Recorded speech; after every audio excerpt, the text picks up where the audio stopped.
En la mañana del 17 de diciembre de 2024, el teniente general Igor Kirillov salió de un edificio de departamentos en la avenida Ryazansky, en el sureste de Moscú, a unos 7 kilómetros del Kremlin. Era el jefe de las Fuerzas de Defensa Radiológica, Química y Biológica de Rusia, uno de los oficiales de más alto rango en todas las Fuerzas Armadas rusas, estando en el corazón de la capital mejor protegida del país. Un scooter eléctrico estaba cerca de la entrada. Al pasar Kirillov y su asistente, explotó. Después, medios estatales rusos estimaron que el artefacto tenía unos 300 gramos equivalentes de TNT suficiente para romper las ventanas del edificio de enfrente. Ambos hombres murieron al instante. En cuestión de horas, una fuente dentro del Servicio de Seguridad de Ucrania, el SBU, confirmó a varios medios occidentales que esto había sido su operación, llevada a cabo un día después de que los fiscales ucranianos acusaran formalmente a Kirillov de supervisar el uso de armas químicas prohibidas. Ahora piensa en lo que eso realmente significa. Durante años Rusia le dijo a su propia gente y al mundo que el corazón del país era intocable. La guerra en Ucrania era algo que sucedía lejos, en tierra ajena, y Rusia tenía el control total y estaba ganando. Aún así, uno de sus principales generales fue asesinado por una bomba en una motoneta, a minutos en auto de la Plaza Roja. Ya sea que lo llames homicidio o asesinato selectivo, fue solo la punta visible de algo que se construyó silenciosamente durante más de una década. Vamos a repasar cómo los servicios de inteligencia de Ucrania pasaron de ser unos servicios destrozados, infiltrados y medio colapsados en 2014 a convertirse en una de las fuerzas encubiertas más temidas del planeta, y mostrar el papel que la CIA jugó en su construcción.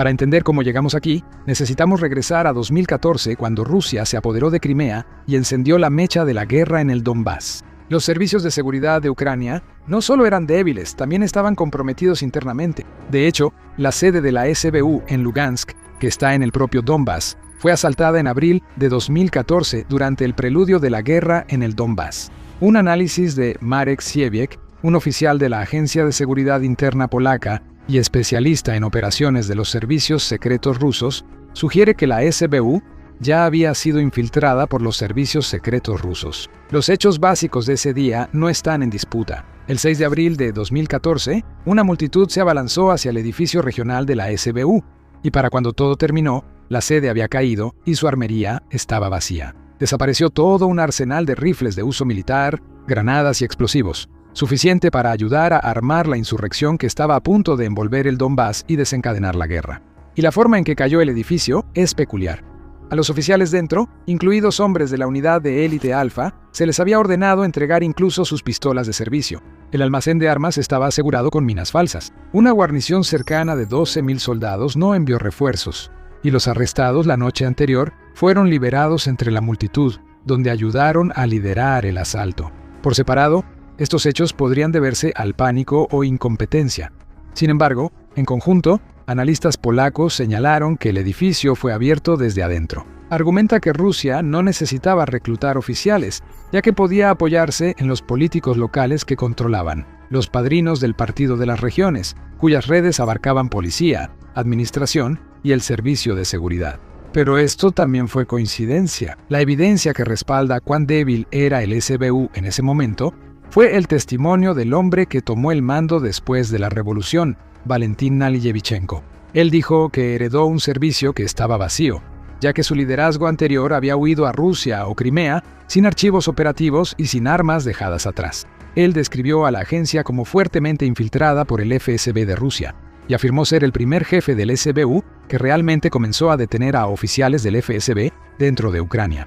Eso no prueba lo ocurrido en Lugansk, pero indica que el terreno era propicio. Cuando el líder del servicio afirma que estaba lleno de agentes rusos, preguntar si uno de sus puestos avanzados fue entregado y no perdido, deja de ser conspiración y pasa a ser razonable.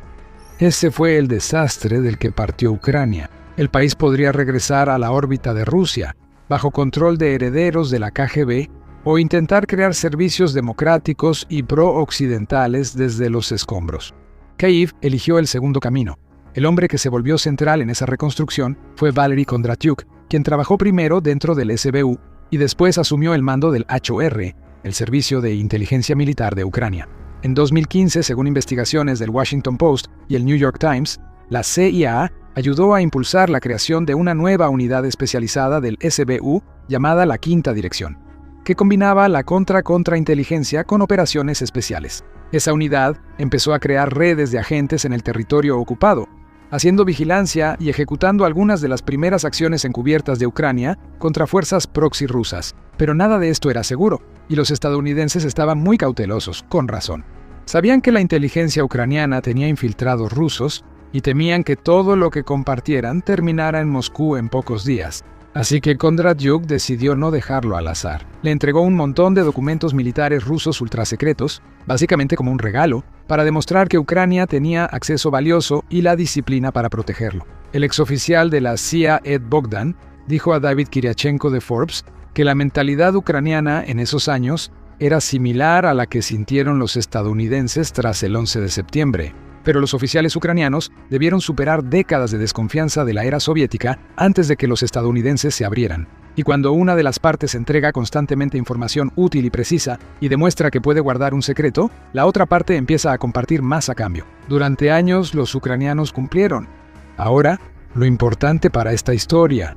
Ucrania no solo recibía ayuda estadounidense como caridad, muchos ucranianos hablan ruso como lengua materna, y los idiomas en sí están estrechamente relacionados. Muchos también tienen familia, amigos y un conocimiento cultural profundo del país contra el que luchaban. Así que Ucrania entendía a Rusia de una manera que ningún servicio occidental podría, y eso le permitió recabar inteligencia para la CIA. A su vez, la CIA estaba obteniendo una visión extraordinaria del ejército ruso y de su toma de decisiones. Las contribuciones más notables fueron las intercepciones, material que ayudó a establecer la implicación rusa en el derribo del vuelo 17 de Malaysia Airlines en 2014 sobre el este de Ucrania y a perseguir a los operativos rusos detrás de la interferencia en las elecciones estadounidenses de 2016. Para la víspera de la invasión a gran escala en 2022, la red supuestamente ya incluía a una docena. Bases secretas avanzadas en la frontera de Ucrania con Rusia, construidas y equipadas con apoyo de la CIA, donde oficiales ucranianos rastreaban tropas rusas y operaban redes propias. Un informe indica que los ucranianos generaban más inteligencia sobre Rusia de la que la CIA podía procesar en su estación clave. Ambos servicios empezaron a operar juntos en otras regiones del mundo, lo que en inteligencia representa la mayor muestra de confianza posible. De este periodo surgió una nueva generación de oficiales, completamente desvinculada del pasado soviético y formada solo por quienes nacieron en la Ucrania independiente. Por mucho, el más importante de ellos fue Kirilo Budanov. El New York Times informó en febrero de 2024 que Budanov sirvió en la Unidad 2245, una formación de inteligencia militar de élite que trabajó estrechamente con la CIA después de 2015. Su especialidad era recuperar equipo militar ruso, equipo de comunicaciones y otros dispositivos que podían ser desmantelados y estudiados tanto por analistas ucranianos como estadounidenses. Budanov lideraría la HUR, y los oficiales entrenados en esos años ahora ocupan los cargos más altos en casi todas las agencias de inteligencia y seguridad de Ucrania. Ellos fueron los arquitectos de las campañas que te mostraremos. Ahora, una característica de ese sistema es que en Ucrania hay dos servicios principales que compiten entre sí. Está la GUR, la Dirección de Inteligencia Militar enfocada principalmente en el extranjero, y el SBU, el Servicio de Seguridad Interior. La competencia entre la inteligencia nacional y extranjera y las operaciones encubiertas impulsa a ambos servicios a mejorar y a ofrecer resultados. Ya sea que aceptes o no esa perspectiva, la llamada rivalidad ha producido una serie extraordinaria de operaciones. Y en ningún lugar esa competencia ha sido más visible que en el mar. Pero antes de llegar a eso, asegúrate de suscribirte a El Show Militar para ver todos los detalles militares de las operaciones que estamos a punto de mencionar y mantenerte al tanto de todas las noticias sobre la guerra en Ucrania y la geopolítica global. Ahora, cuando Rusia invadió en 2022 Ucrania, prácticamente no tenía una armada propiamente dicha. Perdió la mayoría de su flota cuando Rusia tomó Crimea en 2014 y hundió su fragata insignia al inicio de la guerra para evitar que cayera en manos rusas. En teoría, Rusia dominaba el Mar Negro. Bloquearon puertos ucranianos, deteniendo las exportaciones de grano que alimentaban a personas desde el norte de África hasta Medio Oriente, y lanzaron misiles de crucero a ciudades ucranianas. Pero en abril de 2022, el crucero Moskva, el buque insignia de toda la flota del Mar Negro, se incendió y se hundió. Ucrania lo había alcanzado con 2 misiles antibuque Neptune de fabricación nacional. Aunque es clave resaltar el éxito militar de Ucrania, fueron los servicios de inteligencia de Estados Unidos quienes ubicaron el Moskva y los servicios ucranianos quienes actuaron con esa información. El Moskva se convirtió en el primer buque insignia ruso perdido en combate desde la guerra ruso-japonesa de 1905, y perderlo obligó a Rusia a retirar sus barcos y actuar con más cautela. Esto creó un nuevo problema para Ucrania, que luego fue resuelto por el dron naval, y aquí es donde la improvisación ucraniana se volvió realmente revolucionaria. El SBU creó el dron marino Sea Baby, hecho originalmente con piezas de motos acuáticas, lanchas y componentes electrónicos comerciales. Siguiendo la rivalidad, el GUR creó el dron Magura para continuar operaciones dirigidas a puertos rusos, sobre todo en Crimea. Estas máquinas eran pequeñas, rápidas, bajas sobre el agua, difíciles de detectar y llevaban explosivos, pudiendo ser controladas a cientos de kilómetros por enlaces satelitales. En efecto, dos agencias ucranianas rivales habían construido cada una armada robótica desde cero. En febrero de 2024, un enjambre de drones Magura Wimpy 5 hundió una corbeta misilística cerca de Crimea. 2 semanas después, hundieron el buque de desembarco César Kunikov. En marzo, hundieron el buque patrulla Sergei Kotov, una embarcación que Ucrania valoraba en alrededor de $65 millones, destruida por drones que costaron una fracción mínima de eso. Según estimaciones occidentales, para marzo de 2024, Ucrania había hundido o inutilizado un tercio de la flota rusa del Mar Negro y forzó al resto a reubicarse, al este de Novorossiysk, a cientos de kilómetros de Crimea, demasiado lejos para amenazar la navegación ucraniana o defender la península que se suponía debían proteger.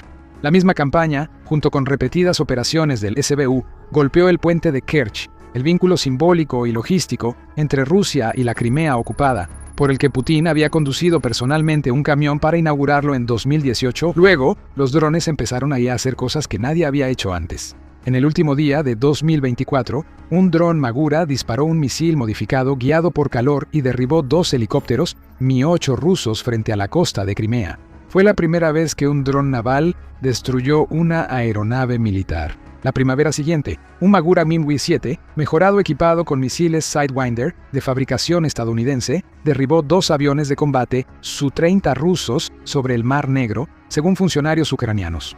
Eso es solo una parte de cómo los servicios de inteligencia de Ucrania ayudaron directamente en el esfuerzo de guerra. Para ver el panorama completo, necesitamos regresar a tierra firme y a la campaña de la que la muerte de Kirillov formó parte. Esa muerte fue solo una línea en un extenso registro, y algunos ataques previos nunca fueron reivindicados oficialmente. En agosto de 2022, un coche bomba cerca de Moscú mató a Daria Dugina, la hija de un destacado ideólogo nacionalista ruso. Funcionarios de inteligencia de Estados Unidos evaluaron que elementos del gobierno ucraniano estuvieron detrás, pero Ucrania lo negó. En la primavera de 2023, una bomba escondida dentro de una estatuilla mató al destacado bloguero de guerra ruso conocido como Vladlen Tatarsky en una cafetería de San Petersburgo.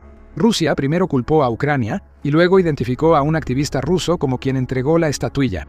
Como revelaron los informes ucranianos un año después, la operación fue orquestada por los servicios secretos de Ucrania y el activista ruso solo fue usado como pieza prescindible, lo que degradó aún más la influencia y prestigio de los servicios rusos. El evento también mostró cuán despiadadas se volvieron las operaciones, utilizando a personas rusas en operaciones contra el propio gobierno ruso, con 42 bajas en un esfuerzo por eliminar a estrategas militares prominentes, analistas y cualquier persona cercana a Putin.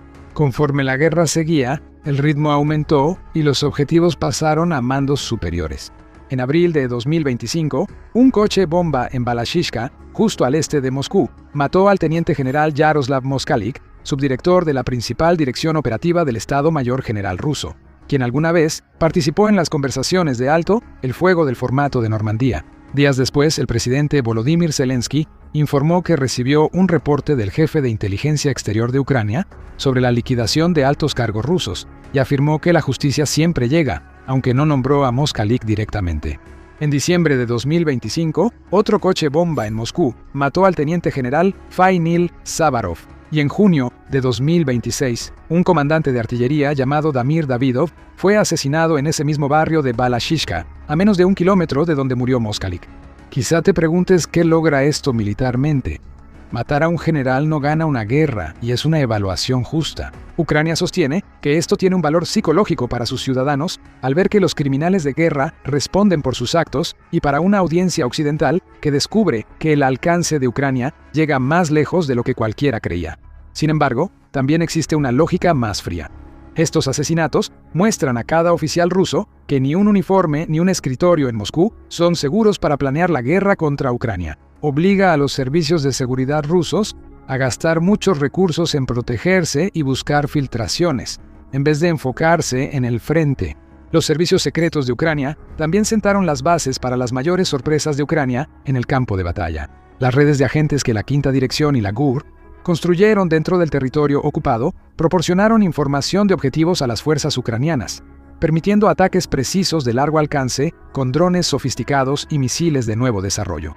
Y cuando Ucrania sorprendió al mundo en agosto de 2024 al cruzar la frontera hacia Kursk, la primera toma de suelo ruso por un ejército extranjero desde la Segunda Guerra Mundial, fue el reconocimiento de estos servicios lo que puso en evidencia las deficiencias operativas en la región.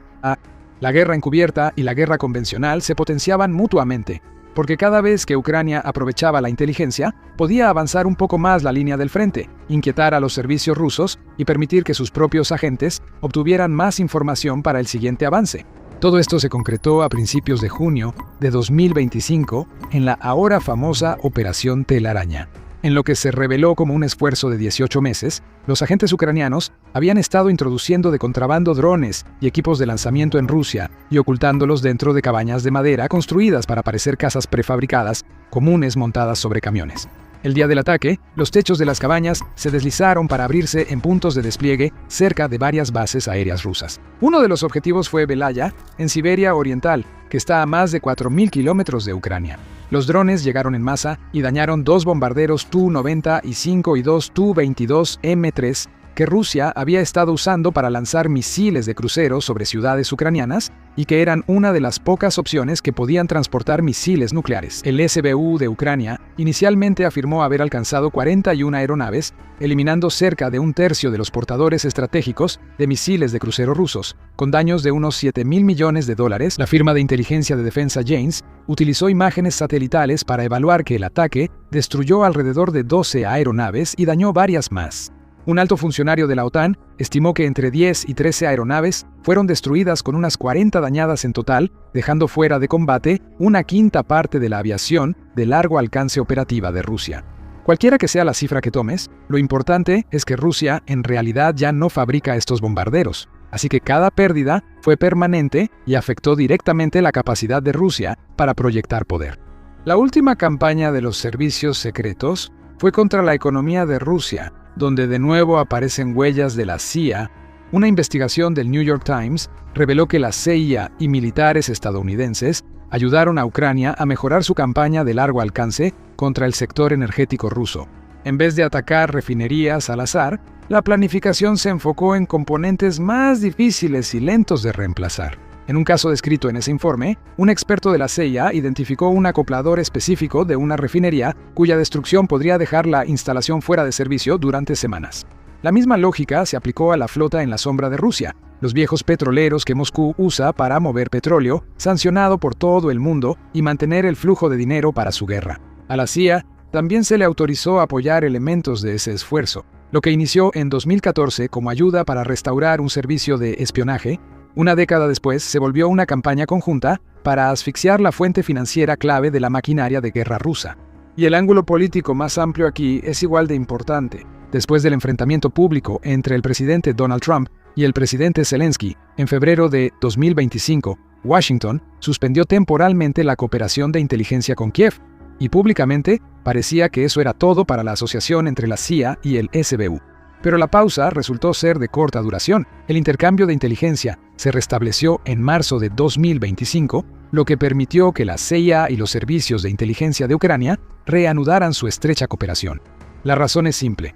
Así como Ucrania dependía del apoyo de la CIA también se beneficiaba de tener agentes ucranianos infiltrados profundamente en Rusia. Ucrania comprende a Rusia de una manera que los servicios de inteligencia occidentales no pueden replicar fácilmente, por lo que es un socio clave en operaciones de inteligencia, no solo en suelo ucraniano y ruso, sino en cualquier lugar donde Moscú tenga influencia, incluso en Medio Oriente.